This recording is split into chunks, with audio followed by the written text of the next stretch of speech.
चुनाव साख पर लगी है। अब आइए आपको आज के चुनाव की बड़ी और अहम बातें बता देते हैं। 5वें चरण में 8 राज्यों की 49 सीटों पर वोटिंग है। बिहार की 5 और जम्मू कश्मीर की 1 सीट पर वोटिंग है। महाराष्ट्र की 13 और यूपी की 14 सीटों पर मतदान है आज। मुंबई की सभी 6 लोकसभा सीटों पर आज वोटिंग है। पश्चिम बंगाल की 7 और झारखंड की 3 सीटों पर वोटिंग है आज। ओडिशा की 5 सीटों पर भी वोटिंग है। 5वें फेज में बीजेपी का क्षेत्रीय दलों से मुकाबला है आज। 5वें चरण के साथ ही 428 सीटों पर वोटिंग होगी पूरी। आइए आपको जल्दी जल्दी आज के चुनाव की कुछ वीआईपी टक्कर दिखा देते हैं। वीआईपी टक्कर वाले इलाके हैं लखनऊ, जहां राजनाथ सिंह बीजेपी से हैं, रविदास मल्होत्रा सपा से, सरवर मलिक बसपा से। रायबरेली में राहुल गांधी कांग्रेस से हैं, दिनेश प्रताप सिंह बीजेपी से हैं, ठाकुर प्रसाद यादव बसपा से हैं। अमेठी में किशोरीलाल शर्मा कांग्रेस से, स्मृति ईरानी बीजेपी से, नन्हे सिंह चौहान बसपा से। कैसरगंज यूपी से करण भूषण सिंह, जो कि ब्रजभूषण के बेटे हैं, बीजेपी से हैं। राम भगत मिश्रा समाजवादी पार्टी से हैं, नरेंद्र पांडे बसपा से हैं। सारण बिहार में राजीव प्रताप रूडी बीजेपी से, डॉक्टर रोहिणी आचार्य आरजेडी से। कल्याण में महाराष्ट्र से श्रीकांत एकनाथ शिंदे शिवसेना से, वैशाली दरेकर शिवसेना ठाकरे ग्रुप से, और मुंबई नॉर्थ में पीयूष गोयल बीजेपी से। भूषण पाटिल कांग्रेस से। मुंबई नॉर्थ सेंट्रल सीट से उज्ज्वल निकम बीजेपी से, वर्षा एकनाथ गायकवाड़ कांग्रेस से गायकवाड़ हैं।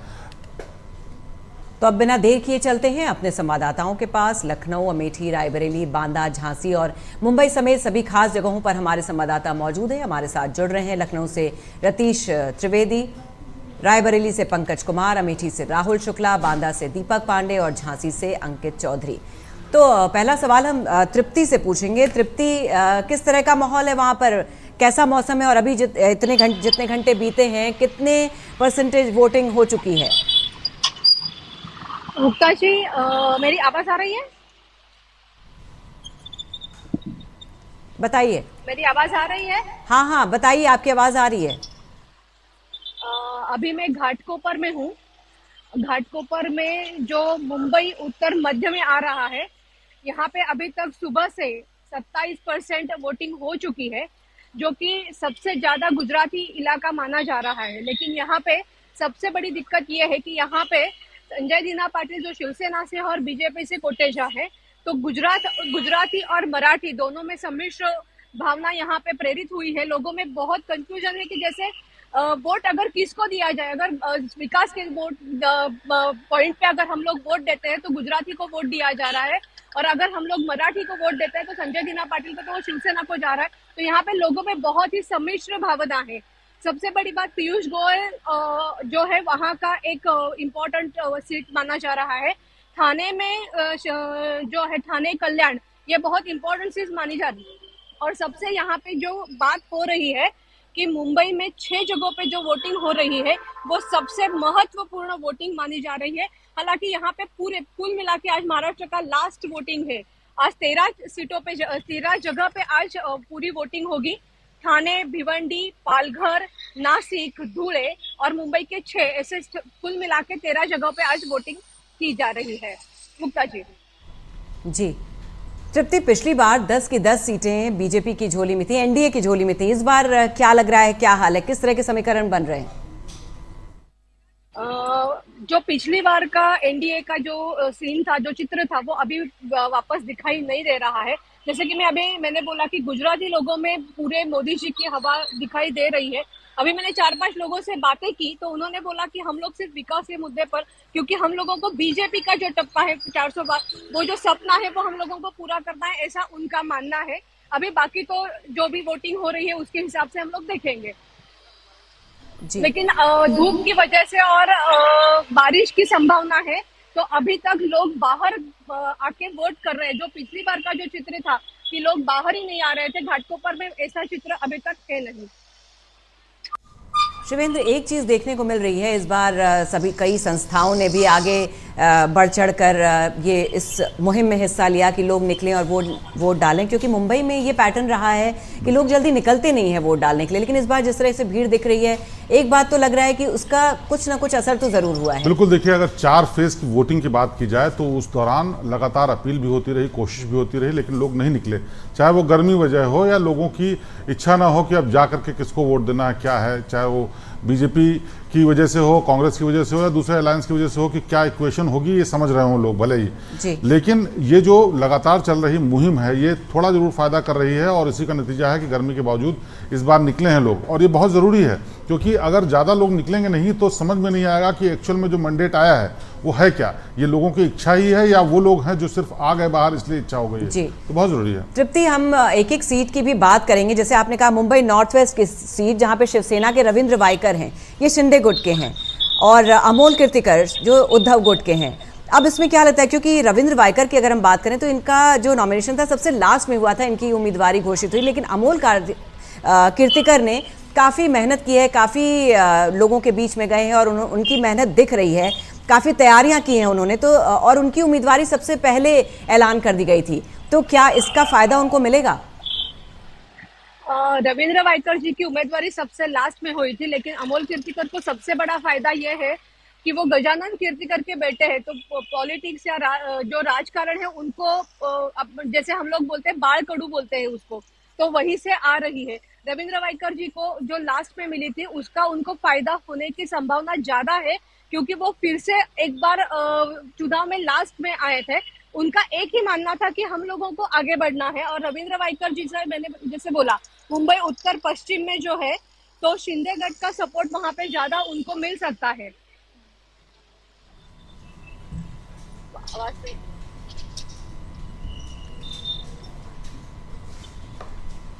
तृप्ति, आपको आवाज आ रही है हमारी? हाँ हाँ हाँ। तृप्ति, अगर आप मुंबई नॉर्थ की बात करिए, जैसे आपने बताया कि पीयूष गोयल जैसे दिग्गज भी वहां पर हैं, हालांकि इसके पहले 2 बार वहां से गोपाल शेट्टी जीते थे, लेकिन उन्हें हटाकर पीयूष गोयल को वहां की उम्मीदवारी दी गई है।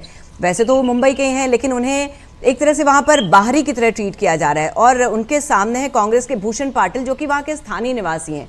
तो क्या लग रहा है, हालांकि बीजेपी की सबसे सेफ और सिक्योर सीट है वहां पर, श्योर शॉर्ट सीट है, तो क्या लग रहा है इस बार कांटे की टक्कर है वहां पर या फिर इस बार भी क्लीन है? भूषण पाटिल और पीयूष गोयल ये दोनों बहुत ही मातब्बर खिलाड़ी है, दोनों बहुत ही मंजरे हुए खिलाड़ी है। पीयूष गोयल ये बीजेपी के सबसे पुराने जो है, तो ये एक बीजेपी की खेड़ी हम लोग मान सकते हैं, जैसे कि उनकी एक रणनीति है जहाँ पे जो उनको ऐसे लग रहा है कि पीयूष गोयल की वजह से हम लोगों को वो सीट मिलेगी। लेकिन भूषण पाटिल जो है, भूषण पाटिल वहाँ के स्थानिक है, वहाँ के लिए लोगों के मन में उनके लिए बहुत ज्यादा प्यार उमड़ रहा है, और वो पता है कि वो उन्होंने जो काम किया है वो दिख रहा है। तो ये पीयूष गोयल वर्सेस भूषण पाटिल, ये कांटे की टक्कर, बहुत ही ज्यादा कांटे की टक्कर हो सकती है। और आपसे जानना चाहेंगे कि आज जो 5वें फेज की वोटिंग है, इसके बाद महाराष्ट्र की वोटिंग खत्म हो जाएगी और पिक्चर एकदम साफ हो जाएगी। 4 फेज में जिस तरह से वोटिंग हुई और जो ऐसा ट्रेंड आज दिख रहा है, उससे क्या लगता है कि पिछली बार वाला इतिहास दोहरा पाएगी बीजेपी, या इस बार कुल मिलाकर के उनके लिए चुनौती इतनी बड़ी है कि वो सीटें सारी बचा पाना मुश्किल है, क्योंकि अंदरूनी बहुत सारी चीजें हुई, बहुत सारे समीकरण बदले हैं? शिवेंद्र जी, सबसे बड़ी बात जो 400 पार ये जो वो बोल रहे हैं बीजेपी, वो बहुत कठिन ऐसा मैं नहीं बोल सकती, लेकिन 350 के बाद अगर देखा जाए जो रेशियो पहले तक हुआ था उस हिसाब से लोगों ने वोट ही नहीं किया है, तो 400 पार का उनका जो विश्वास था वो होना, लोगों को ऐसा लग रहा है कि वो नहीं हो पाएगा। अगर वोटिंग ही 50% हुई है तो लोगों का 400 का आंकड़ा कहाँ से हो जाएगा, ये पहली बात है। दूसरी बात, आज का जो चरण है वो लास्ट और अंतिम चरण है, जहाँ पे लोगों ने पूरे मन में ठान लिया कि हम लोग जाके वोट करेंगे। मुंबई में तो यह चित्र है कि यहाँ पे लोग धूप में भी बाहर निकल के आ रहे हैं। अभी तक जो मैंने देखा कि 27% घाटकोपर का वोटिंग हुआ था, सुबह 7 बजे से 10 बजे तक के वोटिंग का ये रेशो था। चेंबूर में भी यही कुल मिला के 30% का रेशो है। तो अभी मुंबई लोगों ने, जैसे कि हम लोग मुंबई कर बोलते हैं, तो मुंबई कर ने ठान लिया है कि हम लोग विकास के लिए और विकास के मुद्दे को हम लोग वोट करेंगे, तो लोग बाहर निकल रहे हैं। शायद उन लोगों को अभी जो सपना उन लोगों ने देखा है बीजेपी ने, वो हो सकता है। Again it is a question mark from people कि अभी वो दोपहर के बाद कितना वोट करते हैं। एक अच्छा परसेंटेज है तृप्ति, 27% वोटिंग हुई है, तो एक अच्छा परसेंटेज है। हम दिखाते हैं मुंबई नॉर्थ सेंट्रल से, जहां पे कि बड़ा ही दिलचस्प मुकाबला है, इसके बारे में भी तृप्ति आपसे बात करेंगे, लेकिन दिखाते हैं वहां से उज्जवल निकम जो कि बीजेपी उम्मीदवार हैं, उन्होंने वोट डाला है। पहले विजुअल्स दिखाते हैं और उनकी बाइट सुनाते हैं, उसके बाद इस पर चर्चा करेंगे। मंदिर में जाने वाला हूं और उसके बाद मैं मेरा मतदान का हक यहाँ बजाऊंगा और फिर मैं हर पोलिंग स्टेशन को मेरी जो कॉन्स्टिट्यूंसी है उसमें घूमने वाला हूँ। क्या मुंबई निवासियों को आप अपील करना चाहेंगे आज अपना कर्तव्य बजाने को लेकर?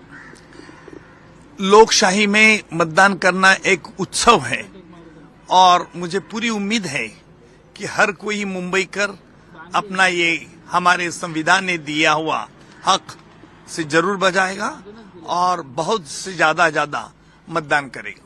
आपको लगता है कि जिस तरह से पिछले भी बार लोगों ने एक जागरूक नागरिक होने की तरह अलग अलग मुद्दे हैं, देश को ध्यान में रखकर, देश की तरक्की, उन्नति, सुरक्षा को लेकर ध्यान में रखकर वोट करने निकलेंगे लोग?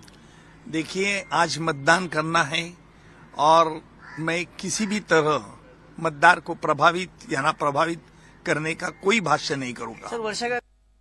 तो ये थे मुंबई नॉर्थ सेंट्रल से बीजेपी उम्मीदवार उज्जवल निकम। जाने माने वकील हैं, मुंबई ब्लास्ट केस लड़ने वाले जाने माने वकील उज्जवल निकम। उनके सामने हैं वर्षा गायकवाड़। तृप्ति, वर्षा गायकवाड़ वैसे तो साउथ सेंट्रल से चाहती थी, लेकिन यहाँ पर वो उज्जवल निकम के सामने हैं। यहाँ पर किस तरह की लड़ाई आप देख रही हैं? मुक्ताशी, वर्षा गायकवाड़ तो मुंबई सेंट्रल से पहले से कांग्रेस से काम कर चुकी है। वो पहले से ही वहां पे पूरी सिचुएट है, जो पूरे लोगों को जानती है, लोगों में उनका काम है, लोग उनको काम की वजह से पहचान रहे हैं। वहीं पे उज्जवल निकम अभी बार चुनाव लड़ रहे हैं, के लिए ये थोड़ा कठिन हो सकता है।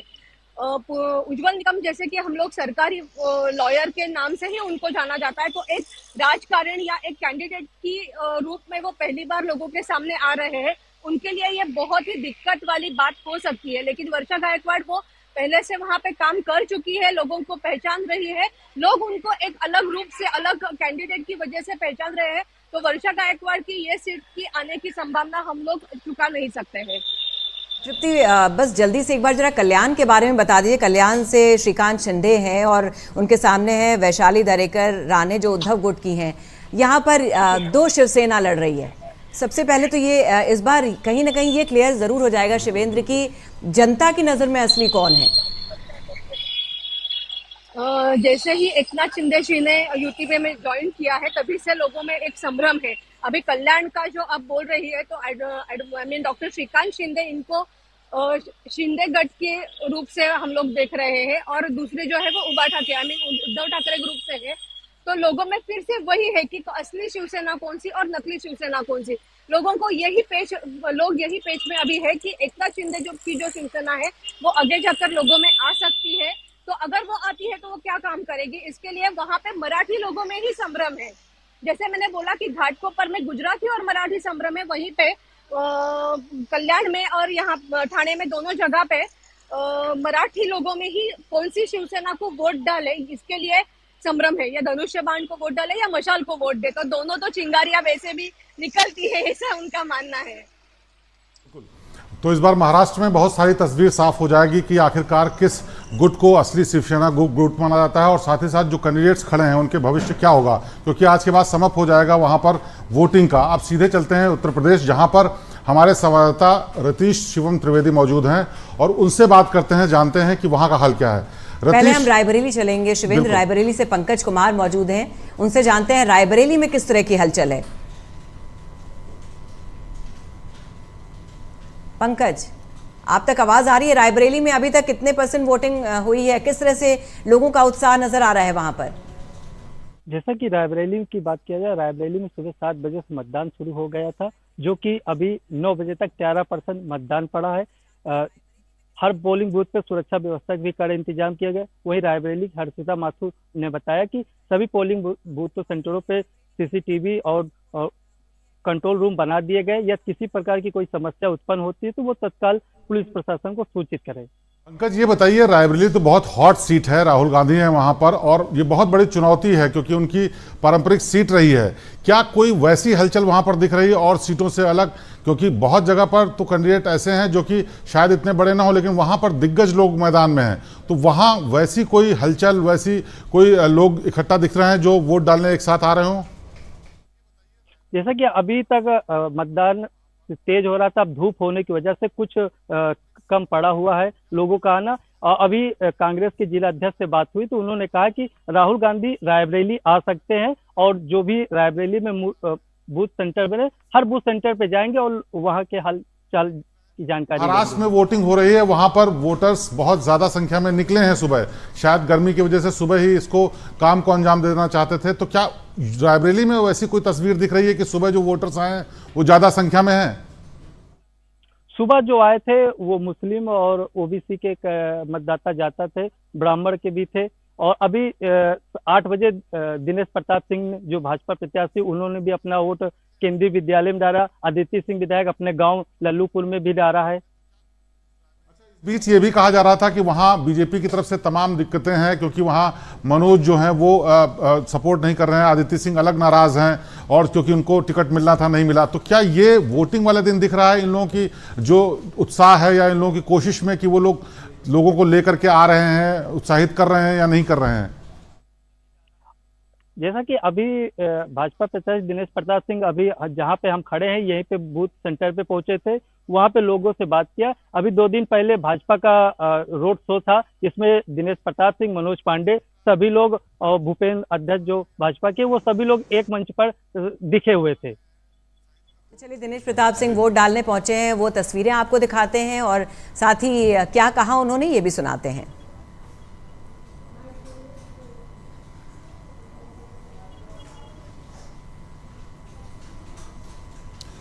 तो ये दिनेश प्रताप सिंह जो वहाँ पर वोट डालने पहुँचे हैं बूथ पर, रायबरेली में कैंडिडेट हैं। पहले कांग्रेस में ही थे, लेकिन अब राहुल गांधी के खिलाफ खड़े हुए हैं।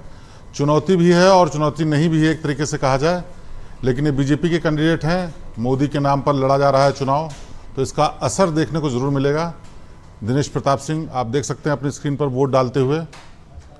बहुत अहम सीट है क्योंकि लगातार यहाँ पर कांग्रेस का कब्जा रहा है, नाक का सवाल रहा है, और इस बार चुनौती चूँकि हर तरफ से है, इसलिए राहुल गांधी के लिए जीतना भी बहुत ज़रूरी है। जीतने में कामयाब होते हैं या नहीं, ये भी देखना होगा। बिल्कुल। तो पंकज, क्या वहाँ के लोगों से भी आपकी कोई बातचीत हुई? क्या कहना है वहाँ पर लोगों का? अभी जैसे सुबह लोगों से जब बात हुई, एक चौपाल हमने करके भेजा था, उन्होंने कहा कि हम बेरोजगारी, विकास के मुद्दे पर वोट करेंगे। जो हिंदुत्व और राम मंदिर जैसे कई मुद्दे थे, हम उस मुद्दे पर वोट करे हैं। अब इस बार सोनिया गांधी की जगह राहुल गांधी वहां से उम्मीदवार हैं, तो लोगों का क्या कहना है? लोग इससे कितने खुश हैं, कितने संतुष्ट हैं? कांग्रेस का गढ़ है, तो क्या अभी भी लोगों का वो प्रेम दिख रहा है? जैसा कि अभी 2 दिन पहले जब सोनिया जी, राहुल और प्रियंका जी मंच पे साझा किया था, तो उन्होंने एक अपना बयान दिया था कि हम अपना बेटा आपको सौंप रही हूँ। जिस तरह आपने हमारी अभी तक पिछले जब लोकसभा चुनाव हुए आपने मदद किया, हमारे बेटे को भी आपके ऊपर है निर्भर। कई बार बहुत भावनात्मक अपील भी की सोनिया गांधी ने, और शायद उसका असर भी दिखेगा। उन्होंने कई बार चिट्ठी भी लिखी और साथ में पब्लिक से अपील भी की कि किस तरह से वो सीट हैंड ओवर कर रही हैं, तो इस सब का शायद असर दिखे, क्योंकि ये नाक का सवाल है। पिछली बार के चुनाव में भी मुक्ता जी, जब सारी सीटें चली गई थी यूपी से, तब भी ये रायबरेली की सीट बची थी, और सालों साल तक कांग्रेस के पास रही है, तो इसको उनके लिए रोकना भी बहुत जरूरी है। शिवेंद्र, आपको क्या लगता है 5वें चरण में यूपी की रायबरेली और अमेठी के साथ 14 सीटों पर चुनाव है, जिसमें से बीजेपी ने 2019 के चुनाव में 13 सीटें जीती थी। जैसा आपने बताया, रायबरेली एक बची थी, बाकी 13 सीटें बीजेपी के नाम थी। इस बार आप किस तरह के समीकरण देखते हैं और आपको क्या लग रहा है? देखिए, 14 सीटें, ये जो सीटें हैं बहुत महत्वपूर्ण हैं। हालांकि कुछ तो ऐसी हैं जो बहुत आसानी से निकल जाएंगी, लेकिन कई जगह पर ऐसा है कि इस बार चुनौती है। जैसे अगर लखनऊ की बात करें तो राजनाथ सिंह का कद इतना बड़ा है कि वहाँ कोई भी कैंडिडेट खड़ा होगा, शायद ही जीतने की उसकी संभावना उतनी बने। हालांकि समाजवादी पार्टी से जो रविदास मल्होत्रा हैं वो काफ़ी जमीनी कार्यकर्ता हैं और काफ़ी लंबे समय से काम कर रहे हैं, लोग उनको जानते हैं, पहचानते हैं और मानते भी हैं, तो ये वोटों में कन्वर्ट हो सकता है। लेकिन राजनाथ के कद के आगे उनका कितना चलेगा ये कहना मुश्किल है। वैसे ही अमेठी में स्मृति ईरानी के सामने चुनौती है, लेकिन वो चुनौती इतनी बड़ी नहीं दिखती जिससे कि लगे कि वो हार जाएंगी। हाँ, जीत का अंतर कम हो सकता है, ये भी कहा जा सकता है, लेकिन चुनौती है वहां पर। तो इस बार जो ये 14 सीटें हैं, उनमें सीटों को बचाने या उनको हारने से ज्यादा जरूरी है कि उस जीत के अंतर को बीजेपी जरूर बनाए रखे, क्योंकि सीटें भले निकल जाएंगी, लेकिन इसमें से और 5 सीटें जो मुख्य सीटें उसके बारे में भी शिवेंद्र आपसे बात करेंगे। आप क्योंकि वहां की राजनीति पर अच्छी पकड़ रखते हैं, आपने देखा है, आप ग्राउंड रियलिटी समझते हैं। लेकिन उसके पहले ले चलते हैं अमेठी, जहां पर स्मृति ईरानी बूथ घूम रही हैं, वहां पर देख रही हैं कि लोग पहुंचे हैं कि नहीं, उन्हें कोई दिक्कत तो नहीं है। आप देख सकते हैं तस्वीरों के जरिए कि किस तरह से स्मृति ईरानी वहां पर लोगों के साथ मौजूद हैं और जाकर वहाँ पर लोगों के साथ आज भी अपना एक कनेक्ट जोड़ रही हैं, उनके साथ मिलकर वहाँ पर खड़ी हैं। सुनाते हैं कि उन्होंने क्या कहा है वहाँ पर। आप शीघ्रातिशीघ्र अपने मतदान केंद्र पर जाकर इस उत्सव में सहभागी बने। भारत और भारत के भविष्य के प्रति ये हमारी जिम्मेदारी है, इसका निर्वहन करें। मैं पुनः कहती हूँ, ये मेरा सौभाग्य है कि आज गौरीगंज में विकसित भारत के संकल्प के साथ गरीब कल्याण एवं महिला शक्ति को समर्पित एक नेता को, एक राष्ट्र सेवक को मैंने अपना मत दिया। अभिलाषी हूँ कि जनता उनको अपना स्नेह और आशीर्वाद निरंतर दे। तो अमेठी जैसी जगह से गांधी परिवार को हटाना और हराना दोनों ही एक बहुत बड़ा काम था जो स्मृति ईरानी ने पिछली बार करके दिखाया। बिल्कुल, देखिए, लेकिन इस बीते कई सालों में अगर देखेंगे, पहले जब जीती थी स्मृति ईरानी यहाँ पर, तो माना जा रहा था कि ये फील्ड में आती नहीं है, क्षेत्र में लोगों से मिलती नहीं, लोगों से कनेक्ट नहीं करती। लेकिन इस बार चुनाव से थोड़ा पहले ही उन्होंने ऐसा माहौल बनाना शुरू किया, वहाँ घर ले लिया, लगातार जाने लगी, पार्टी कार्यालय वहाँ बना लिया, जो लगातार वहाँ पर प्रेजेंस है। और आज भी देखिए बूथ बूथ जाकर जो कनेक्ट करने की कोशिश कर रही हैं, वो थोड़ा डिफरेंट बनाती है। हालांकि जो दूसरे कांग्रेस के कैंडिडेट हैं, उनका तो जनाधार पहले से ही है, वो राहुल गांधी के लिए, सोनिया गांधी के लिए, इंदिरा गांधी के जमाने से काम करते रहे हैं, लोग जानते हैं। लेकिन जो ये कनेक्ट ताजा है, ये जरूर असर डालता है, और वो कितना असर डालेगा ये वोटों में दिखेगा।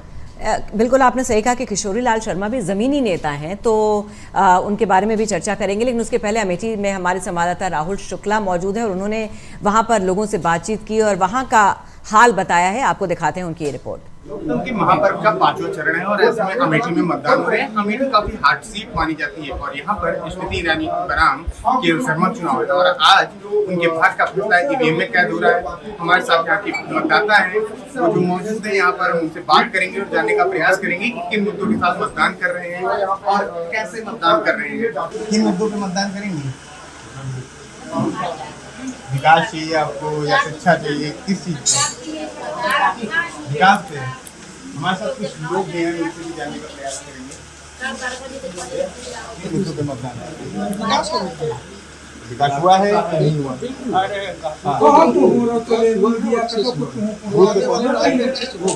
तो बूथ पे पहुंचे हैं, काफी उत्साह लग रहा है आपको? गाँव के लोग निकल रहे हैं बाहर? थोड़ा गर्मी ज्यादा है, इसलिए लोग जो है वोटिंग अच्छी होगी, परसेंटेज अच्छा होगा। अब पहली सांसद है जो आपके गांव में? बिल्कुल, हमारे गांव सभा में मुझे बहुत खुशी है। मिले हैं कभी उनसे? बिल्कुल, मुलाकात हुई अभी एक हफ्ते पहले, गांव में आई थी, मेरे गांव में बुजुर्ग लोग। क्या नाम है? मतदान करने गए हैं, वोट डाले आवा? हा कौन मुद्दा पर वोट डलबा? वोट कौन मुद्दा पर डलबा? अच्छा, विकास भा है? विकास भा है गाँव पे?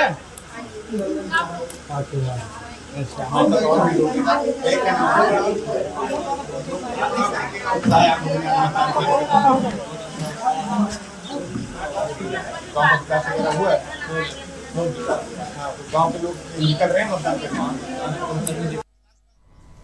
तो राहुल, बड़ी खूबसूरती से सजाया गया है बूथ को। शिवेंद्र, आपने देखा बड़े बलून्स लगाए गए हैं, पिंक कलर में पूरा सजाया गया है। जो रौनक बूथ पे दिख रही है, क्या वही रौनक लोगों में भी दिख रही है? बिल्कुल तृप्ति, देखिए जिस तरीके से अमेठी को हॉट सीट माना जाता है और अमेठी के लोग जिस तरीके से बदलाव भावना सबके साथ चुनाव लड़ते हैं और लड़ाते हैं, उस भावना को इस बार भी देखने को मिल रहा है। अगर बात की जाए अमेठी की, तो अमेठी की गौरीगंज विधानसभा में मैदान मौई में खुद स्मृति ईरानी का आवास है और वहां पर इन्होंने खुद मतदान भी किया है। और इस मतदान केंद्र पर जो लोग आए थे काफी उत्साहित थे। उनका साफ तौर पे कहना था कि स्मृति ईरानी जी हमारे घर के बीच में रहने लगी हैं, हमारे परिवार जैसा हो गई हैं। और स्मृति ईरानी जिस तरीके से लोगों का विकास कर रही है, मेरे गांव का विकास कर रही है, तो जो मैदान मवई के गांव के लोग हैं वो लगभग संतुष्ट नजर आ रहे थे। लेकिन वहीं पर अगर कुछ बाहरी कार्यकर्ताओं की बात करी जाए, जैसे जो उनके बूथ के बाहर रहते हैं, तो कुछ कार्यकर्ता केएल शर्मा की तरफ भी अपना झुकाव दिखा रहे थे, क्योंकि उन्हें पता है कि अमेठी कांग्रेस का गढ़ है और कांग्रेस की गढ़ होने के साथ साथ ही अमेठी की जो राजनीतिक हलचल होती है वो दिल्ली तक जाती है। तो कहीं ना कहीं इन सब चीजों पर भी जो मुद्दे रखे जा रहे हैं, उसके लिए दोनों के आंकड़े 50-50 चल रहे हैं। और इस बार का अमेठी का जो वोटर है वो लगभग साइलेंट तरीके से वोट कर रहा है, क्योंकि वो किसी से ये नहीं बोलना चाह रहा है कि हम किसको मतदान करेंगे, क्योंकि अमेठी को पता है कि अमेठी में जिस तरीके का चुनाव हो रहा है, ये कहीं ना कहीं स्मृति ईरानी की भी प्रतिष्ठा यहाँ पर दांव पर लगी है और वहीं पर केएल शर्मा की भी प्रतिष्ठा दांव पर लगी है। केएल शर्मा ने भले ही 40 साल तक चुनाव लड़ाया हो, लेकिन फ्रंट पर कभी कोई चुनाव नहीं लड़े हैं और इनका जिंदगी का वो पहला चुनाव है जो वो फ्रंट पर लड़ रहे हैं। और इस चुनाव की प्रचार प्रसार की जिम्मेदारी खुद प्रियंका गांधी ने अपने कंधे पर ले रखी थी।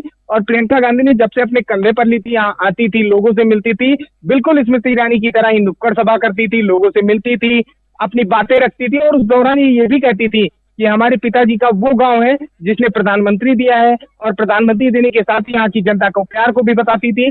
वहीं अगर बात की जाए भाजपा की, तो भाजपा की स्मृति ईरानी लगातार क्षेत्र में जाती थी तो कांग्रेस पर हमलावर रहती थी और लगातार कहती थी कि अमेठी जिस लिए पहचानी जाती है इसमें विकास का शब्द नहीं है, क्योंकि यहाँ नामदार राहुल, आप हमारे साथ बने रहिए। कांग्रेस उम्मीदवार किशोरीलाल शर्मा ने भी मतदान किया, वो भी विजुअल्स आपको दिखाते हैं और ये भी दिखाते हैं, सुनाते हैं कि उन्होंने क्या कहा है, उसके बाद इस पर और चर्चा करेंगे। बस ये है कि उम्मीदें तो जनता ने अच्छा साथ दिया है तो परिणाम भी अच्छा होना चाहिए। जिस तरह से स्मृति जी कह रही हैं कि चले गए, छोड़ के चले गए, अब शर्मा जी क्या करेंगे? देखिए, उनकी बात का मैं कोई जवाब नहीं देता। जो चीज़ जनता के मन में है वो जनता आज वोट करेगी और 4 तारीख को रिजल्ट आ जाएगा। सर, आप भी पुराने एक तरह से वेटरन हैं, अगर देखा जाए तो इतना चुनाव कैंपेनिंग निकल गया, तमाम लोग आए बीजेपी की तरफ से, कांग्रेस की तरफ से, तमाम बड़े नेता आए, क्या सोच रहे हैं आप, किस दिशा में जनता सोच रही है और क्या उम्मीदें अगर देखा जाए तो? नहीं, देखो, जहाँ तक है क्योंकि जब जनता चुनाव लड़ने लग जाती है तो मतलब फिर बहुत चीज़ें बदल जाती हैं, क्योंकि मतलब आप झूठे वादे करके जनता को बहला नहीं सकते हो, ठीक है। तो उसके लिए जनता, ठीक है, 3 साल सत्ता शासन है आपका, आप उनको दबा सकते हो, लेकिन चौथे या 5वें ईयर में जनता अपना मन बना चुकी होती है कि अगला डिसीजन क्या लेना है, ठीक है। तो अब वही चीज़ है, हम लोग उसी पे डिपेंड करते हैं, अपने काम जो हमने पीछे किए हैं वो, और इनके जो इन्होंने हमारे काम रोके हैं। तो शिवेंद्र, इस पर आपसे एक रिएक्शन लेना बनता है। पर्दे के पीछे रहने वाला आदमी आज फ्रंट पे लड़ रहा है। राजनीतिक कर्मभूमि रही है अमेठी कांग्रेस की, लेकिन उस किले पर कब्जा कर लिया स्मृति ईरानी ने। अब क्या लग रहा है? देखिए, बड़ा भावनात्मक मामला हो जाता है ऐसे मामले में कि अभी तक किशोरीलाल शर्मा जाते थे इंदिरा गांधी के ज़माने से, राहुल गांधी के लिए, राजीव गांधी के लिए कैंपिंग करते थे, वहाँ पर वोट मांगते थे। अब पहली बार ये गए, हालांकि इनके लिए सेफ सीट नहीं है, जो कि कहा जा रहा था इनको कम से कम सेफ सीट मिलनी चाहिए थी, लेकिन यही चुनौती है स्मृति ईरानी के लिए, क्योंकि स्मृति ईरानी पिछले 4-5 सालों में वहाँ पर माहौल बना रही है। उनका 40 साल का माहौल है, बच्चा बच्चा जानता है, और अगर वोटर के दिमाग में ये आ जाए कि वो शख्स जो लोगों के लिए मैनेज करता था आज अपने लिए खुद कह रहा है, तो सुननी चाहिए। तो यहाँ पर फ़र्क आ जाता है, और अगर ये फ़र्क आता है तो जाहिर सी बात है मुश्किल ज़रूर होगी स्मृति ईरानी के लिए। तो इसीलिए इस पूरे जो चुनाव की जो सीट है अमेठी, ये बहुत इंटरेस्टिंग हो जाती है, जहां पर स्मृति ईरानी राहुल गांधी को हरा के आई थी, लेकिन इस बार किशोरीलाल शर्मा उनके लिए चुनौती पैदा कर सकते हैं। लेकिन आप देखिए, पिछली बार 2019 में जब स्मृति ईरानी ने इस किले पर कब्जा किया था, और अब में इस बार डिफरेंस है, इस बार उन्होंने और ज़्यादा अब उनकी कोशिशें बढ़ गई हैं। उन्हें भी लग रहा है कि राह इतनी आसान नहीं है। अभी आपने देखा जैसे अलग अलग बूथ पर जाकर लोगों से मिलना, लोगों से बातचीत करना, तो ये भी कहीं ना कहीं काबिल तारीफ है। बिल्कुल बिल्कुल। देखिए, बड़ा नेता जब कभी जो बहुत बड़ा नेता हो जाता है या जिसका चर्चा ज़्यादा हो जाता है, वो अगर कंफर्टेबल पोजीशन में होता है तो वो चर्चा तो होती है, लेकिन वो उतना रूट पर काम नहीं करना पड़ता उसको। लेकिन अगर उसको उतनी ही ज़बरदस्त मेहनत करनी पड़ रही है तो कहीं ना कहीं उसके दिमाग में है कि जो सामने है वो चुनौती बड़ी है, उसको आसानी से नहीं लिया सकता। बल्कि यूँ कहा जाए, पिछली बार राहुल गांधी से जब जीती थी तो बड़ी जीत थी, वो बहुत ऐतिहासिक जीत थी, लेकिन इस बार अगर कुछ उस जीत का मार्जिन भी कम होता है तो एक तरीके से पॉलिटिकल फ्रेटर्निटी में अंदर इसको ये माना जाएगा कि ये जीत तो भले है, लेकिन वो जीत वैसी नहीं है जैसी जीत उन्होंने की थी। तो ये भी चुनौती है। तो ऊंचाई पे पहुंचना आसान है, मेहनत के बाद पहुंच सकते हैं, लेकिन उसको मेंटेन करना मुश्किल है, और ये मेंटेनेंस करने की शायद कोशिश है, और यही शायद डर है जो इस पूरे मुकाबले को बहुत इंटरेस्टिंग बनाता है। चलिए, अब हम इस पे आगे भी चर्चा करेंगे, क्योंकि बड़ी इंपॉर्टेंट सीट है और लोगों को जानने में भी बहुत ज़्यादा इंटरेस्ट है। लेकिन फिलहाल हम लखनऊ का रुख करते हैं, वहाँ पर मौजूद है रतीश त्रिवेदी। लेकिन उसके पहले हम दिखाते हैं राजनाथ सिंह ने भी मतदान किया, वो विजुअल्स आपको दिखाएंगे और सुनाएंगे भी कि राजनाथ सिंह क्या कह रहे हैं। आप देख सकते हैं, देश के रक्षा मंत्री तीसरी बार चुनाव लड़ रहे हैं। शिवेंद्र, राजनाथ सिंह के कद का नेता, उसके सामने जो भी खड़ा हो, आप क्या कहेंगे उसका? देखिए, ये बड़ी अलग स्थिति होती है कि चाहे जो कैंडिडेट खड़ा हो वो बस इस कोशिश में रहता है कि हार का अंतर कम हो, बिल्कुल, ताकि कम से कम उसकी जो इज्जत है, साख है, वो बनी रहे। और यही हाल इस सीट का है। शायद यूपी की एक दो सीटें ही ऐसी होंगी जिन सीटों के बारे में ऐसा कहा जा सकता है। हालांकि राजनाथ सिंह जैसे नेता के लिए आप कह सकते हैं पुराने नेता, जमीनी नेता हैं, आज भी अटल बिहारी वाजपेयी के बाद अच्छा उनको सीट वहां पर मिली। अटल बिहारी वाजपेयी को सर्वमान्य नेता माना जाता था, मतलब हिंदू मुसलमान चाहे किसी जाति का हो, धर्म का हो, सब लोग मानते थे। वही कद, वही चेहरा राजनाथ सिंह का है। उतना ही उनका मान मुस्लिम कम्युनिटी में भी है जितना कि हिंदू कम्युनिटी में है। ये बड़ी अच्छी बात है। लखनऊ में ये बहुत मायने रखती है बात, और इसी से जीत हार का मार्जिन बहुत फर्क पड़ता है। राजनाथ सिंह उस कद के नेता हैं, रविदास मल्होत्रा पुराने नेता हैं, लेकिन राजनाथ सिंह के सामने शायद उनके लिए यही एक चुनौती है कि वो कितने मार्जिन से अपनी सीट को खोते हैं, और उसी की कोशिश चल रही है। सुनाते हैं जरा राजनाथ सिंह ने क्या कहा है।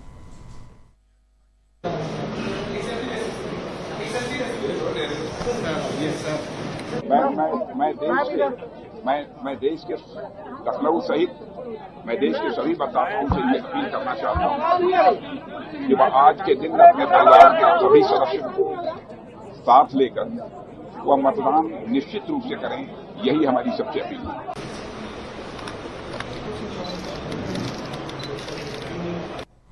चलिए तो हम सीधा रतीश के पास चलते हैं और उनसे जरा जानते हैं कि वहां पर किस तरह का माहौल है। रतीश, गर्मी तो अपने चरम पर है, लेकिन वोटर्स का उत्साह कितने चरम पर है वहां पर?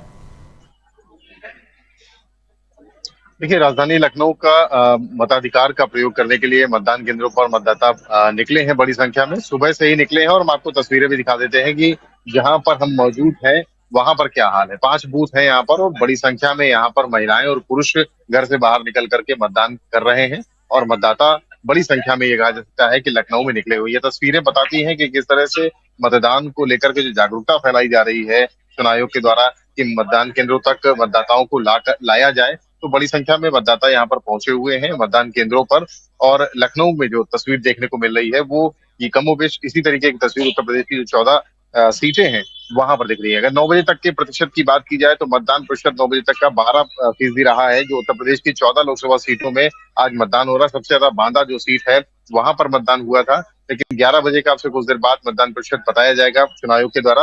हम अपने दर्शकों को अपडेट करेंगे, लेकिन जिस मतदान केंद्र पर हम मौजूद हैं वहां की फिलहाल की तस्वीर ये है। जो मतदाता यहाँ पर आ रहे हैं, गर्मी बेतहाशा है।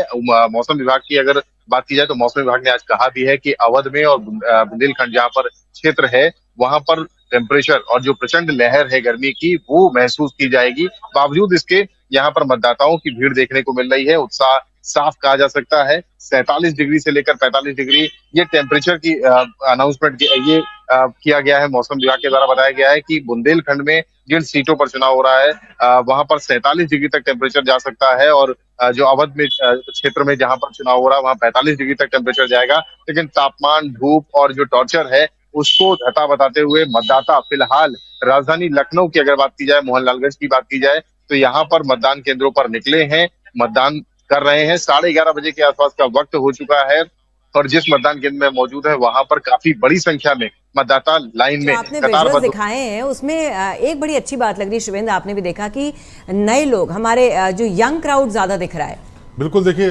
जो ये माहौल दिख रहा है आज का, खासकर 5वें फेज का, वो बड़ा अलग है 4 फेज से, और इसमें वो तमाम लोग निकल करके आ रहे हैं जिनके बारे में माना जाता था शायद नहीं निकले।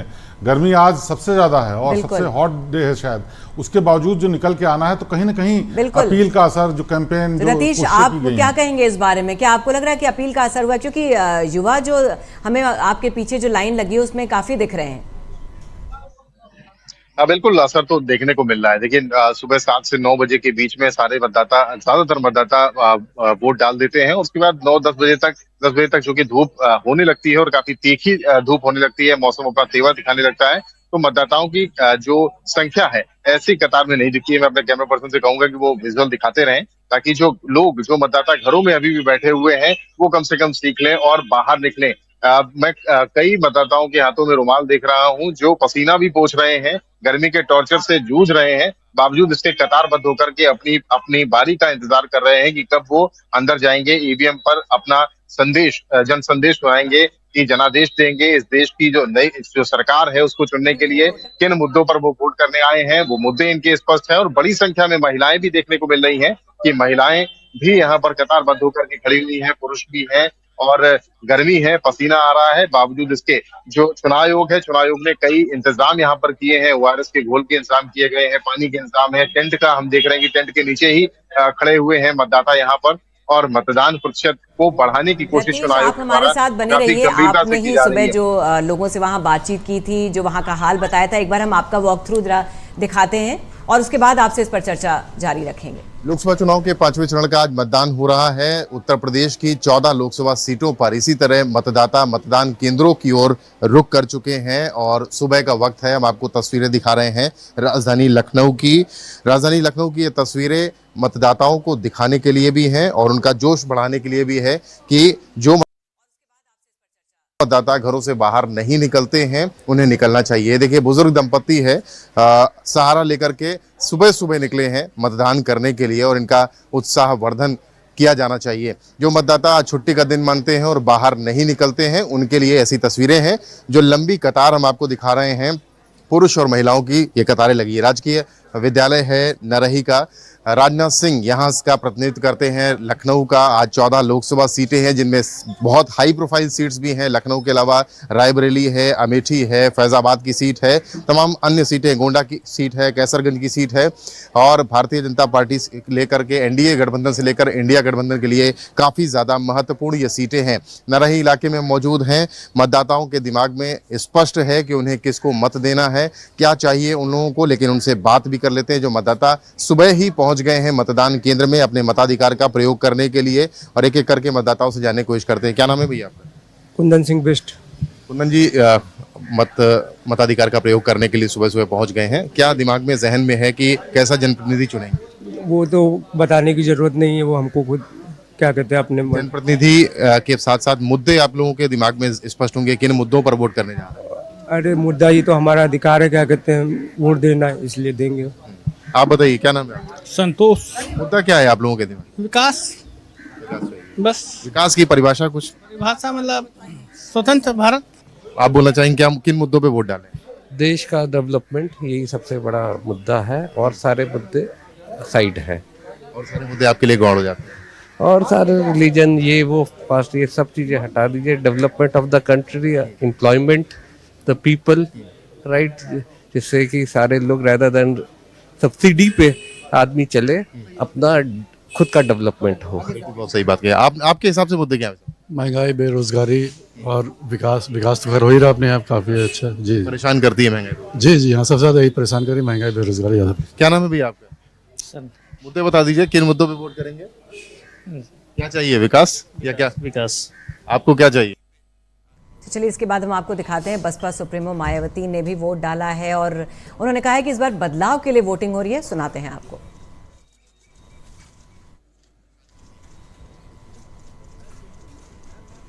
में बहुत जोश है और इस मायावती जी, लगता है आपको इस बार बदलाव होगा? मुझे तो लग रहा है इस बार जरूर बदलाव होगा, क्योंकि जो जनता है, मैं ये महसूस कर रही हूँ कि जनता कुछ साइलेंट सी है, ज्यादा कुछ खुलकर बोल नहीं रही है। वो ये सब देख रही है कि ये क्या हो रहा है। अच्छा, आकाश आनंद को हटाया गया तो बड़ा विपक्ष ने हंगामा किया।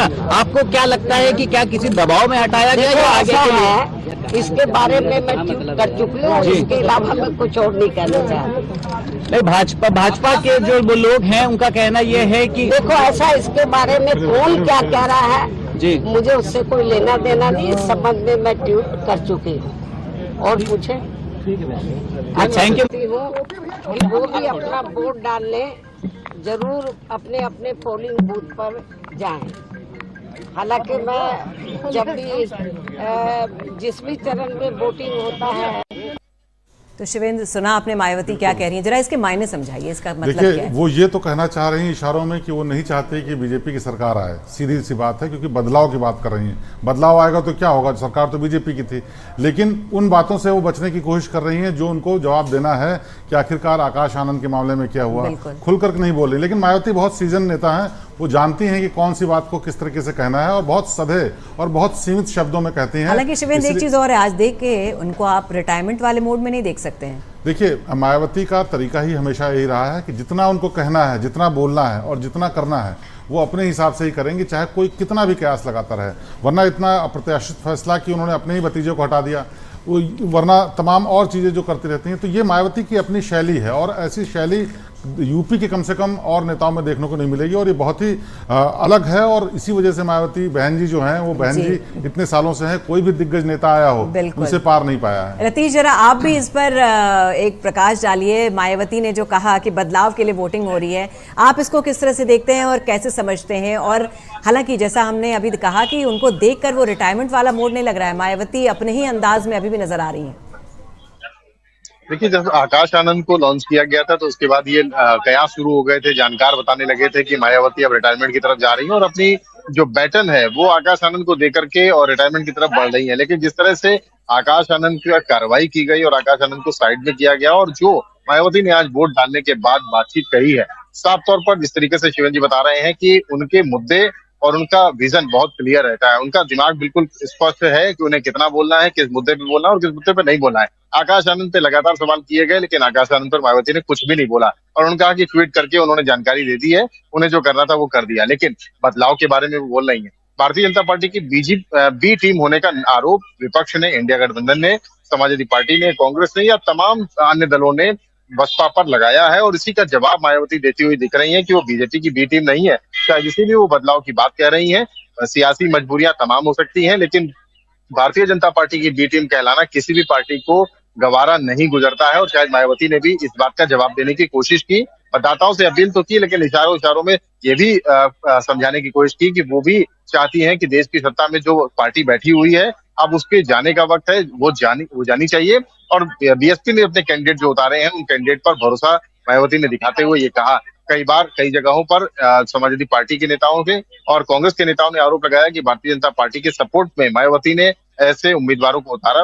उसका भी जवाब ट्वीट करके मायावती के द्वारा दिया गया है और आज जो बदलाव की बात मायावती के द्वारा की जा रही है उसको भी समझा जाना चाहिए कि मायावती भी चाहती हैं कि उनका सियासी वनवास पिछले कुछ वर्षों से चल रहा है उत्तर प्रदेश की सत्ता में और देश की जो सत्ता में किंगमेकर की भूमिका में बीएसपी रहा करती थी कभी कभी, वो भी नहीं हो रहा है। तो ऐसे में वो भी अपनी पार्टी को आगे ले जाने की कोशिश में है, चाहे वो उत्तर प्रदेश हो और चाहे देश के फलक में हो। तो जाहिर सी बात है वो भी चाहते हैं कि सियासी वनवास अब खत्म हो। अब हम रुक करते हैं बुंदेलखंड का, गर्म इलाका है, वहां पर भी चलते हैं और देखते हैं वहां पर आज मौसम की गर्मी और वोटर्स के गर्मी कितनी मेल खा रही है। झांसी से अंकित चौधरी मौजूद है। अंकित, किस तरह का माहौल है?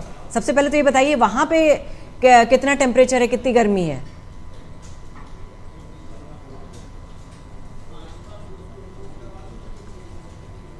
अंकित, क्या आप तक हमारी आवाज पहुंच रही है? चलिए हम वापस अंकित के पास जाने की कोशिश करेंगे लेकिन एक बार फिर रतीश की ओर चलते हैं और रतीश से जरा बाकी सीटों की बात करते हैं। शिवेंद्र, रतीश, जैसे अमेठी और रायबरेली तो हॉट सीट बनी ही हुई है लेकिन बाकी और 5 सीटें भी जो है मोहनलालगंज, फैजाबाद, बांदा, कौशाम्बी, इन सीटों पर क्या हाल है? मुक्ता, इससे पहले जरूरी है कि बुंदेलखंड जिसकी हम बात कर रहे थे उसकी बात कर लेते हैं। रतीश, ये बताइए, बुंदेलखंड एकदम अलग इलाका है उत्तर प्रदेश का, जहाँ के मुद्दे, जहाँ की बातें, जहाँ की जरूरतें, सब कुछ अलग है। पिछले 5-10 साल में जब से केंद्र की सरकार बदली है और जब से यहाँ पर योगी आदित्यनाथ की उत्तर प्रदेश में सरकार आई है, क्या लगता है वो मुद्दे बदले होंगे या फिर उन मुद्दों पर ही आज भी लड़ाई है? देखिए, मुद्दे बदले नहीं हैं। मुद्दे बदलने में चूंकि बुंदेलखंड की बदहाली, बुंदेलखंड का जब भी नाम लिया जाता है तो उसके साथ बदहाली शब्द का यूज जरूर किया जाता है, इस्तेमाल जरूर किया जाता है। बुंदेलखंड की बदहाली जो देखी जाती थी उसको बदलने की कोशिश वहां के रहवासी कहते हैं, स्थानीय निवासी कहते हैं कि बदलने की कोशिश की गई लेकिन इतनी बदहाली है कि उसे भी कई साल लगेंगे बदहाली से और खुशहाली की तस्वीर लाने में। हर घर नल योजना जो थी उसके जरिए पानी, बुंदेलखंड की जो जवानी है, पानी है, उसके बारे में कहा जाता है कि जवानी वहां टिकती नहीं है, पलायन कर जाती, क्योंकि बुंदेलखंड में काम करने के लिए लोगों के पास, युवाओं के पास कोई मौका ही नहीं, कोई फैक्ट्री नहीं, कोई रोजगार नहीं होता था। इसलिए बुंदेलखंड के लोग वहां से पलायन कर जाते थे, अभी आज भी कर जाते हैं। और पानी वहां बड़ी बड़ी समस्या है, पानी के लिए ट्रेन तक वहां भेजनी पड़ी बुंदेलखंड में। तो ये मुद्दे, 2 प्रमुख मुद्दे आज भी वहां के हैं और भारतीय जनता पार्टी की सरकार चाहे वो रतीश, आप हमारे साथ बने रहिए। अंकित भी जुड़ गए हैं, अंकित से भी इस बारे में बात कर लेते हैं। अंकित, पहले तो जरा वहां बताइए लोगों का उत्साह कितना है, कितना % वोटिंग हुई है अभी तक? जी मैम, अभी तक की बात करें तो यहाँ पर 14.2% वोटिंग हुई है लेकिन इस समय गर्मी बहुत हो रही है, धूप बहुत हो रही है तो लोग थोड़े कम दिखाई दे रहे हैं। लेकिन सुबह से यहाँ पर उत्साह अलग था और बुंदेलखंड की ये एक बड़ी सीट मानी जाती है, झांसी ललितपुर लोकसभा, तो यहाँ पर काफी उत्साह भी देखने को मिल रहा है।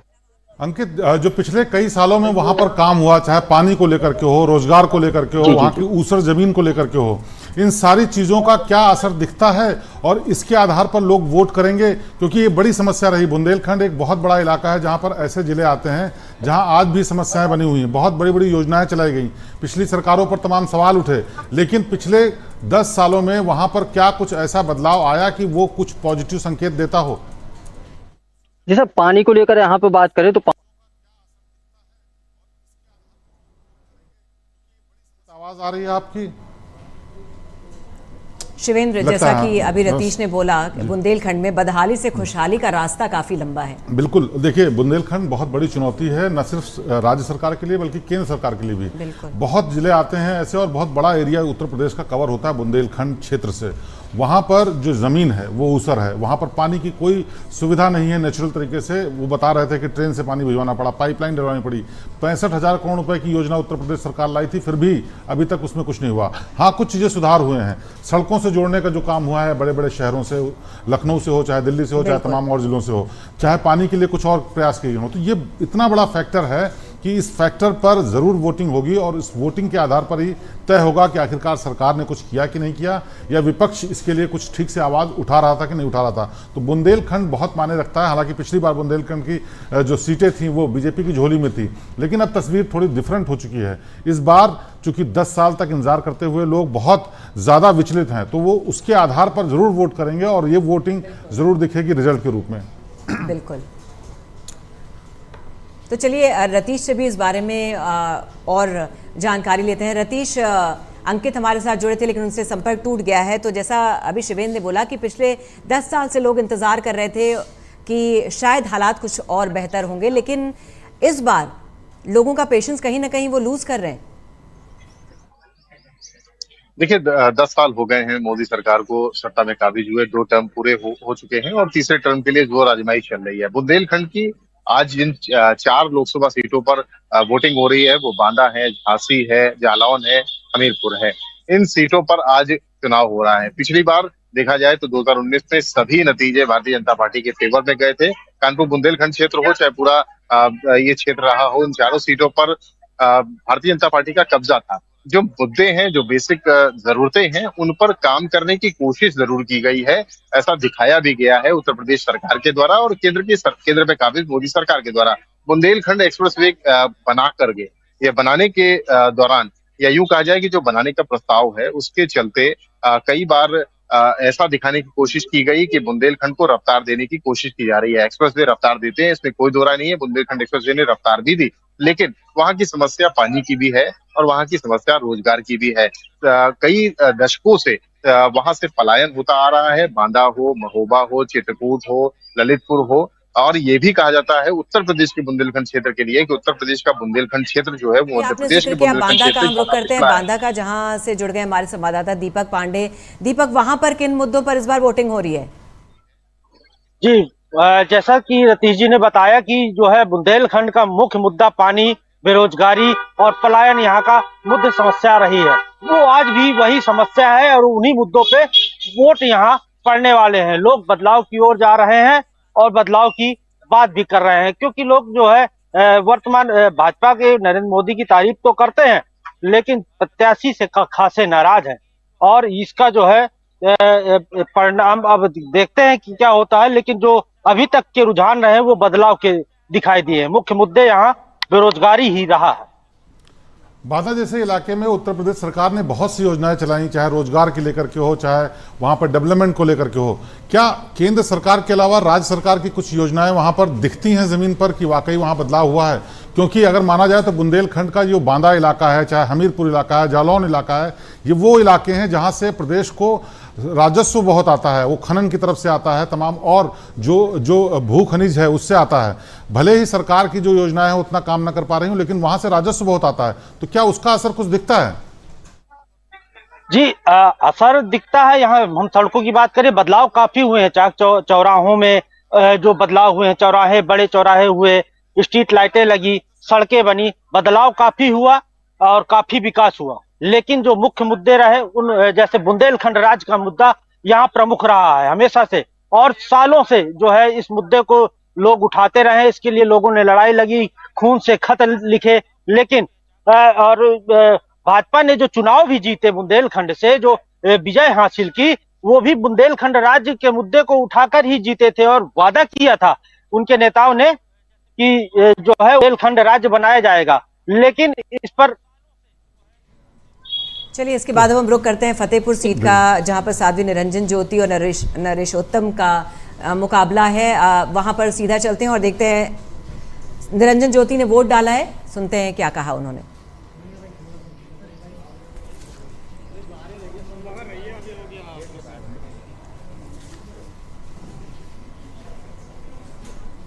देश में मतदान का बहुत महत्वपूर्ण योगदान है और ये राष्ट्रीय पर्व है। इसमें अपने जनप्रतिनिधि को चुनने के लिए जनता का अधिकार होता है। मैं जनता से अपील करती हूँ कि आइए, घरों से निकलिए, देश को विकसित बनाने के लिए, देश को परम वैभव तक पहुँचाने के लिए, देश की आध्यात्मिक सांस्कृतिक धरोहर को सुरक्षित रखने के लिए निकलिए घरों से और अपना अमूल्य मत दे करके एक अच्छी सरकार के लिए समर्थन दीजिए। तो फतेहपुर सीट की भी एक इम्पॉर्टेंट सीट है शिवेंद्र, जहां से साध्वी निरंजन ज्योति और नरेशोत्तम आप आमने सामने हैं। यहाँ पर आपको क्या लगता है? देखिए, साध्वी निरंजन ज्योति की सीट में बहुत ज़्यादा कोई मुकाबला नहीं है। हालांकि मुद्दे वहाँ पर भी बहुत स्थानीय कारगर रहते हैं, लेकिन जिस तरह से वहाँ पर दूसरा कैंडिडेट है उसको लेकर के बहुत ज़्यादा उत्साह नहीं है, तो इतना मुश्किल नहीं है। हालांकि चुनौतियाँ आन मौके पर कहीं भी कुछ हो सकती हैं, क्योंकि जैसे अभी बुंदेलखंड की बात हो रही थी, उत्तर प्रदेश में और जगहों पर भले ही क्षेत्रीय मुद्दे काम न करते हों, लेकिन वहाँ पर जो क्षेत्रीय मुद्दे हैं बहुत हावी हैं, क्योंकि उनकी अपनी समस्याएं हैं, अपनी ज़रूरतें और सालों साल के लड़ रहे हैं। ऐसे ही यहाँ पर जो है वो इक्वेशन डिफरेंट है, लेकिन मुद्दे राष्ट्रीय ही काम करते हैं। तो कहीं ना कहीं जो वो मोदी के चेहरे पर राष्ट्रीय मुद्दों के स्तर पर जो चुनाव लड़ा जाता है उसका असर देखने को मिलेगा। तो बहुत ज़्यादा चुनौती तो नहीं है, लेकिन कुल मिलाकर के इतना आसान भी नहीं है कि जिस तरह से पिछली बार 2019 में बीजेपी ने रिजल्ट लाए थे, वैसा ही रिजल्ट इस बार आए। चलिए, तो यूपी के बाद अब रुख करते हैं बिहार का, जहां पर चिराग पासवान हाजीपुर से लड़ रहे हैं। उन्होंने भी मतदान किया है, आपको सीधा लिए चलते हैं और दिखाते हैं। मैं हमेशा किसी भी महत्वपूर्ण दिन या जब भी महादेव का बुलावा आता है, भक्त हूँ मैं महादेव का, हमेशा उनका आशीर्वाद लेने में आता हूँ। जो कुछ भी हूँ उन्हीं के आशीर्वाद से हूँ। महादेव माता रानी ने ही मुझे सबसे कठिन परिस्थितियों में संभाला, धैर्य दिया, संयम दिया, उभारा उन परिस्थितियों से और आज मुझे यहाँ तक लेकर आए। मनोकामना कुछ बची नहीं है, उन्होंने इतना दिया है, ऐसे में सिर्फ उनका धन्यवाद करने आता हूँ। क्या कनेक्शन और श्रद्धा है आपका इस मंदिर में? एक लंबे समय से जुड़ाव रहा है यहाँ से, और महादेव का आशीर्वाद सबसे कठिन परिस्थितियों में यहाँ से मुझे मिला। मानता हूँ, विश्वास है बहुत ज़्यादा, इसीलिए हमेशा इनका आशीर्वाद लेने आता हूँ। आगे भी ये विश्वास हमेशा हमेशा हमेशा विश्वास ऐसे ही बना रहेगा। जैसा मैंने कहा, इन्हीं के आशीर्वाद की वजह से आज जो कुछ भी हूँ, इसीलिए हमेशा आता हूँ। महत्वपूर्ण दिन में खास तौर पे आता हूँ और बाबा का जब जब बुलावा आता है आशीर्वाद लेने आता हूँ। मैं सिर्फ आशीर्वाद की चाहत से यहाँ पर आता हूँ। जो कुछ भी दिया है इन्होंने ही दिया है। एक ऐसे दौर में था जब मुझसे सब छीन लिया गया था, इसके बाद भी अगर कुछ और पाने की लालच रखूं तो लालची होऊंगा। तो काफी धार्मिक बातें कर रहे हैं चिराग पासवान, महत्वाकांक्षाएं कुछ बची नहीं है। और देखिए, धार्मिक बातें भी कर रहे हैं, बड़ी गंभीरता से बात कर रहे हैं। नहीं, और इमोशनल बातें भी कर रहे हैं। तो वो एक जो बड़ा नेता बनने की ओर होता है ना, वो इस तरह की बात करता है। अगर बात करें तो ये इस बार बड़ी नई बात है कि वहां पर भले ही बीजेपी ने उनसे टाई अप कर लिया, नीतीश कुमार आ गए, लेकिन भरोसा चिराग पासवान पे दिखाया है, और यंग ब्लड है और तमाम चीजें, चुनौतियां भी सामने फेस की हैं। तो कहीं ना कहीं ये लगता है कि भले ही वो इक्वेशंस जो राजनीतिक समीकरण थे उसके चलते नीतीश कुमार के साथ हो लिए, लेकिन रूट पर कैसे जाना है, समीकरणों को कैसे सेट करना है, वोटर्स को कैसे बुलाना है, उसके लिए उन्होंने जो रणनीति बनाई है वो कारगर होती दिख रही है। अब इसका रिजल्ट में कैसा आएगा नतीजा, वो तो देखनी अलग बात होगी, लेकिन कुल मिलाकर चिराग पासवान बहुत ही धार्मिक, भावनात्मक, बहुत राजनीतिक वैसी बात। और ये आपने बहुत ही सही बात कही कि बीजेपी इस बार चिराग पासवान में वो पोटेंशियल देख रही है। भले ही नीतीश कुमार के साथ अलायंस है, लेकिन उसके बावजूद चिराग पासवान पर देखिए ज्यादा भरोसा जताया कुछ है। तो भरोसा वाली बात इसलिए भी है कि खून में भी है वो। आप बात करें कि अगर रामविलास पासवान की, तो उस जमाने में देखिए उनको एक टाइम सियासत का वो भी मौसम वैज्ञानिक भी कहा जाता था।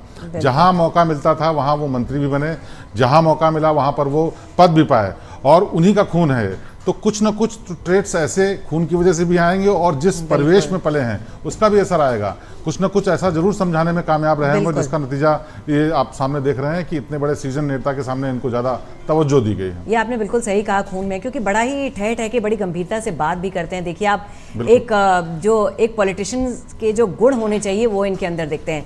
खैर, अब आपको दिखाते हैं रोहिणी आचार्य, लालू की बेटी ने सारण से जो उम्मीदवार हैं उन्होंने भी वोट डाला है। दिखाते हैं आपको, वो विजुअल्स भी दिखाते हैं, सुनाएंगे भी कि क्या कहा है। राजीव प्रताप रूडी के अगेंस्ट रोहिणी आचार्य लड़ रही हैं। महापर्व है आज, तो मतदाता लोग हम यही बोलेंगे कि सब कोई अपने अपने घरों से निकले, भारी संख्या में जाके मतदान बूथ, जो भी आपके निकट मतदान बूथ है, वहां पे जाके अपना मत का अधिकार का प्रयोग करें। चाचा है मेरे, उनसे तो आशीर्वाद मांग रहे हैं। आज चाचा जी आशीर्वाद देंगे मुझे पूरा विश्वास है कि चाचा जी अपनी इस बेटी को नाज करते होंगे, इस बेटी पे, और आशीर्वाद देने का आज काम करेंगे।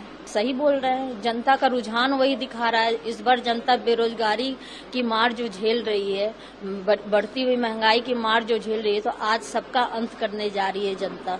ये पूरा विश्वास है मुझे, और जनता की, भारतवर्ष की जनता की, बिहार की जनता, सारण। तो आपने सुना लालू की बेटी बड़ी ये भी गंभीरता से बात करते हुए, लालू का असर इनके ऊपर भी दिख रहा है। और एक बड़ी अजीब सी चीज है पॉलिटिक्स भी, राजीव प्रताप रूडी के अगेंस्ट लड़ रही है, लेकिन चाचा का आशीर्वाद भी ले रही है। देखिए, यही तो कनेक्ट करने की कोशिश होती है, जो जनता से कनेक्ट करने के तरह तरह के जो तरीके होते हैं वो इस्तेमाल करते हैं। लालू हालांकि अलग नेता थे, वो हर चीज को मजाकिया अंदाज में, फनी अंदाज में कहने की कोशिश करते थे, लेकिन नेता बहुत लाजवाब रहे हैं अपने पूरे टाइम में। वो उन्हीं की बेटी हैं, परिवेश में रही, उसी माहौल में रही, वो भी बहुत सारी चीज़ें देखी, लेकिन वो भी ये भी जानती हैं कि अब वक्त बदल गया है, कैसे भावनात्मक रूप से, कैसे इमोशनल कार्ड खेलना है, ये सब जानती हैं। और ये सब इन्हीं बातों का नतीजा है। और भले ही वोटर इस बातों से नहीं आए, लेकिन एक तरीके से ये जरूर इस्टेब्लिश करता है कि किस तरह की नेता आप आगे बनने जा रही हैं। चलिए, तो ये हमने देखा रोहिणी आचार्य को, अभी आपने देखा, तो चुनाव से जुड़ी सभी खबरें हमने आपको दिखाई, अभी तक का सभी हाल दिखाया। फिलहाल के शो में बस इतना ही। बाकी खबरों के लिए देखते रहिए श्रेष्ठ भारत। श्रेष्ठ भारत पर खबरों से जुड़े रहने के लिए चैनल को सब्सक्राइब और लाइक करें, बेल आइकन दबाएं और देखते रहें श्रेष्ठ भारत।